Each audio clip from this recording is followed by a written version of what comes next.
Hey guys, messing with my necklace. So here's the deal. I wanted to talk a little bit about networking follow-up. I've had a lot of conversations lately with folks who are, they network, they've done a really good job getting their name out there, but then they forget about the follow-up piece. The follow-up piece is actually like where the magic happens. It's awesome to sit across from somebody at coffee and have a really good conversation and feel like there's somebody you're definitely going to refer to.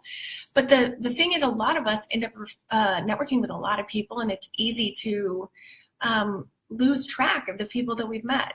So what I want to put out there is a little bit of a structure for network follow-up. So when you go to coffee with somebody, I would put a month out into your schedule. So I'm actually doing kind of a networking follow-up / getting together with a friend in a couple minutes. But if this was the first time I was meeting her, I would say, okay, today's April 19th.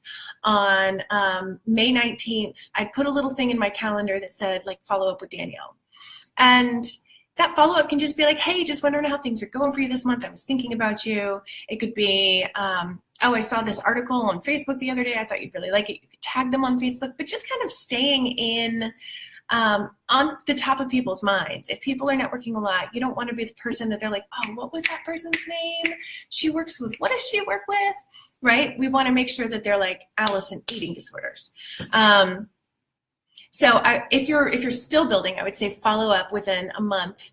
If it's an easy connection, if it's not an easy connection, you don't need to follow up. Like, there's no reason for you to feel like you're trying to get back together with somebody that you struggle to spend time with.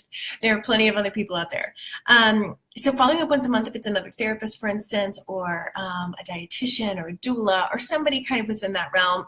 If it's a doctor's office, what I would do is, if you're sharing clients, I would make sure I'm sending a treatment summary of what's going on every month. It doesn't have to be bulky. I have a template for it in the Abundance Parties, What to Say When course.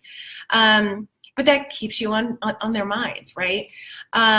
If you're full, I would still say reach out to people quarterly that you have a great relationship with to keep yourself in their mind. Once you get full, sometimes it's really easy to fall out of people's minds when they're making referrals, because they're like, oh yeah, Allison's always full.